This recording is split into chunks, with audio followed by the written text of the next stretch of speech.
अस्सलाम वालेकुम। उम्मीद करता हूँ कि आप ठीक ठाक होंगे। मैं हूँ अलीजाज सरफराज और मैं यूके में पीएचडी स्टूडेंट हूँ। पॉलिटिक्स और इंटरनेशनल रिलेशनशिप में नज़र रखता हूँ। आज बात करते हैं बांग्लादेश में जो एहतजाज चल रहे हैं उस पर। बेसिकली बांग्लादेश में शेख हसीना जो है वो 2008 से वहाँ पर प्राइम मिनिस्टर है, पावर में है, और उनको बहुत ज़्यादा सपोर्ट हासिल है आर्मी की तरफ से भी, हर तरफ से। और जो ओपोजिशन पार्टी है वहाँ पर, और जो भी तमाम ओपोजिशन पार्टी के लीडर्स हैं, तमाम या तो कुछ जेल में है या तो उनको मीडिया कवरेज नहीं मिलती। यानी कि शेख हसीना के पास टोटल पावर है। अब ये टोटल पावर उनको दी क्यों गई थी? ये टोटल पावर उनको इसलिए दी गई थी कि मुल्क को बेहतर किया जा सके। लेकिन आप मुल्क को बेहतर इस तरह नहीं कर सकते कि आप डेमोक्रेटिकली ना चलो, आप लोगों की आवाज दबाओ। आपने रिसेंटली देखा होगा कि बांग्लादेश की करेंसी थोड़ी सी ऊपर आई है पाकिस्तानी करेंसी से, और बेटर हुई है, उधर बेटरमेंट की तरफ चीजें गई हैं, एक्सपोर्ट उधर की बढ़ी है, स्पेशली वो टेक्सटाइल में काफी कुछ एक्सपोर्ट कर रहे हैं। पर ठीक है, ये तो एक साइड थी ना। आप एक पार्टी को किसी तरह ऊपर ले आओ पावर में। फॉर एग्जांपल नून लीग को ऊपर लेके आ सकते हैं, हमारी इस्टेब्लिशमेंट लेके आ सकती है, और वहां पर नून लीग ये कर सकती है कि अपनी एक टोटल हुकूमत बना सकती है जो कि 20 साल चले, तमाम अपोजिशन की आवाज दबा दी जाए। लेकिन लोग फील करेंगे इस चीज को, एक ना एक दिन लोग इसके खिलाफ फट पड़ेंगे। तो हुआ ये कि बांग्लादेश में कोटा सिस्टम एक चलता है। यानी कि वहां पर वो उसे कहते हैं जंग आज़ादी। उन्होंने जो पाकिस्तान के खिलाफ 1971 में जंग लड़ी थी, और वो उन्होंने सेपरेट कंट्री बनाई थी दिसंबर 1971 में, बांग्लादेश बना था। तो उसमें उनके जो लोग शहीद हुए थे या जो वेटरन्स थे जिन्होंने जंग में हिस्सा लिया था पाकिस्तान की आर्मी के खिलाफ, तो वो उसे जंग आज़ादी कहते हैं। तो बेसिकली उन आर्मी के मेंबर्स की, जो उनके वेटरन्स थे या जो उनके लोग थे जिन्होंने आज़ादी में हिस्सा लिया था, बांग्लादेश बनाने में जिन्होंने हिस्सा लिया था, जो लोग लड़े थे, उनके रिश्तेदार भी हो ना, उनके बच्चे हों या उनके रिश्तेदार भी हों। तो तब शेख मुजीबुर रहमान ने तय किया था कि मुजीबुर रहमान ने ही आज़ादी दिलाई थी बांग्लादेश को पाकिस्तान से। तो उन्होंने तय किया था कि जो वेटरन्स जो लड़े हैं ना, उनके साथ मिलके उनके रिश्तेदारों को एक 33% जॉब दी जाएगी।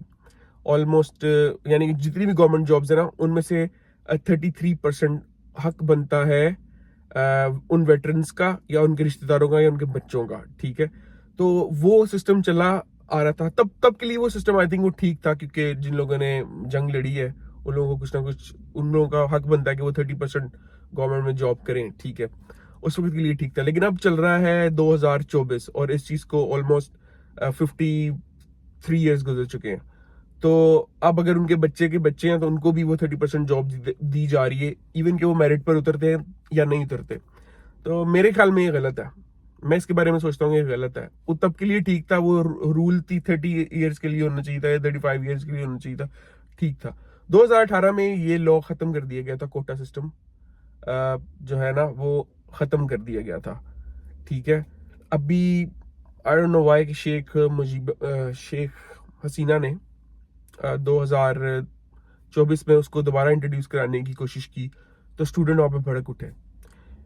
भड़कने की वजह सिर्फ ये कोटा सिस्टम नहीं था। ठीक है, वो भड़क उठे कि यार मेरिट पर हम लोगों के पास ऑलरेडी जॉब नहीं है, और कंट्री की सिचुएशन इतनी कुछ ठीक नहीं है। ठीक है, थोड़ा सा उन्होंने पहले से इम्प्रूव किया, पर इतना वो लाइक यूरोपियन स्टैंडर्ड्स पे नहीं पहुंचे। और दूसरा ये कि वहां पर इन्फ्लेशन बहुत ज्यादा हुई है, महंगाई बहुत बढ़ी है। दूसरा, उन्होंने ओपोजिशन लीडर्स को ऑपरेशन में रखा हुआ है, उनको कैद में रखा हुआ है। अवाम भी, जाहिर बात है, उनके लीडर्स जब कैद में होंगे तो वो भी उस तरह से बोल नहीं सकती। तो डेमोक्रेटिक चीजें नहीं है वहां पर। और शेख हसीना को काफी ज्यादा सपोर्ट हासिल है, तो उनके सपोर्टर तो खुश होंगे इस चीज से। पर जो दूसरे लोग हैं, वो जो किसी दूसरी पार्टी को सपोर्ट करते हैं, कोई दूसरा व्यू रखते हैं, वो तो, उनको तो ऑपरेशन ही फील होता होगा ना, तो वो थोड़े ऑप्रेस्ड थे। तो ये भी एक चीज फट के बाहर आई है, और आखिरकार जीत हो गई है एहतजाज करने वालों की। अगर अवाम ताकत दिखाती है तो कोई भी हुकूमत या कोई भी हुक्मरान उसके सामने नहीं डट सकता, क्योंकि असल हुकूमत अवाम की होती है और अवाम की ही होनी चाहिए। तो जब तक अवाम डरी रहती है, तब तक जालिम और जाबिर हुक्मरान जो है वो आपको जलील करते रहते हैं और आप पे जुल्म करते रहते हैं, आपका हक मारते रहते हैं, आपको आपका हक नहीं देते। पर जब अवाम खड़ी हो जाती है तो पूरी हिस्ट्री उठा के देख लें, फ्रेंच रेवोल्यूशन देख लें, ये नहीं टेक सकते। ठीक है, तो स्टूडेंट की जीत हुई है। अब इन्होंने कोटा सिस्टम वो कर दिया है 5%, खत्म नहीं किया। जो फौज के रिश्तेदार होंगे उनमें से भी अगर मेरिट पे जो होंगे टॉप पे 5% जॉब्स उनको दी जाएंगी, और 30% कोटा सिस्टम अब खत्म हो गया। अब कोटा सिस्टम सिर्फ 95% जो है वो मेरिट पे आने वाले लोगों को मिलेगा। और एहतजाज जो है वो अभी भी नहीं रुक रहा, क्योंकि एहतजाज के दौरान गवर्नमेंट ने फोर्स यूज करने की कोशिश की थी, फौज बुलाने की कोशिश की और शेलिंग करने की कोशिश की, जिससे 100 ऑलमोस्ट स्टूडेंट जो है वो एक रिपोर्ट के मुताबिक हलाक हो चुके हैं, मर चुके हैं। तो एहतजाज नहीं रुक रहा, क्योंकि इवन कोटा सिस्टम खत्म कर दिया, लेकिन लोग कह रहे हैं, स्टूडेंट कह रहे हैं कि 100 लोगों की हत्या या 100 लोगों की मौत गवर्नमेंट ने, जो गवर्नमेंट की हुकूमत के असूल की वजह से हुई है, जो गवर्नमेंट ने जुल्म किया उसकी वजह से हुई है, वो गलत है, उसका हिसाब लिया जाए।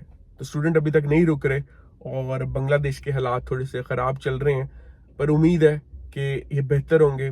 और जब अवाम इस तरह निकलती है ना जाबिर हुक्मरानों के खिलाफ, तो हालात बेहतर होना शुरू हो जाते हैं, और सबसे पहले इस चीज़ में नौजवान ही हिस्सा लेते हैं।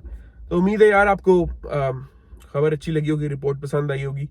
And subscribe me, and I will meet you in another vlog. Bye bye, and you have a nice day.